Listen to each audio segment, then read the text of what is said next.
மட்டும் மேல வர்றது பெரிய விஷயமே இல்லைங்க. தான் மேல வந்ததும் தனக்கு கீழே இருக்கிறவங்களுக்கு கை தூக்கி விட்டு அவங்களையும் மேல ஏத்திடுறது தான் உண்மையான வளர்ச்சி. அப்படி வேடச்சந்தூர்ல வேலை தேடிட்டு இருந்த பல இளைஞர்களை வேலை தேடுறவங்களா இல்லாம முதலாளிகளா மாற்றிருக்காரு வேடச்சந்தூர் திமுக வேட்பாளர் சுவாமிநாதன். ஆரம்ப காலகட்டத்துல தன்னோட தொழில் பயணத்தை ஒரு சின்ன வாகனத்துல ஆரம்பிச்சாரு.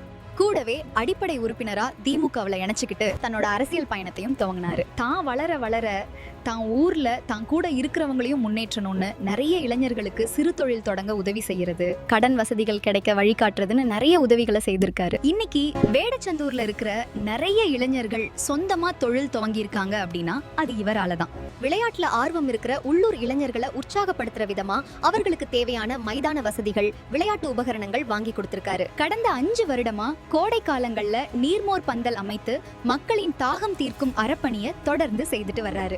வேடச்சந்தூர்ல இருக்கிற நிறைய கிராம கோவில்களை புனரமைக்க தன்னோட சொந்த செலவுல நிதியுதவி செய்திருக்காரு.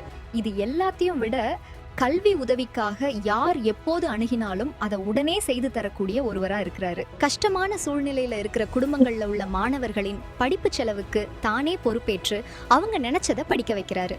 அடிப்படை வசதிகளான சாலை, குடிநீர், மின்சாரம் வசதிகள் தொகுதியில மேம்பட உழைச்சிருக்காரு. இப்படி தொகுதியை பத்தி நல்லா தெரிஞ்ச ஒருத்தர் அந்த மக்களோடவே இருந்து தானும் உயர்ந்து மக்களோட வாழ்க்கையும் உயர்த்தின ஒரு மக்கள் சேவகர் தான் சுவாமிநாதன்.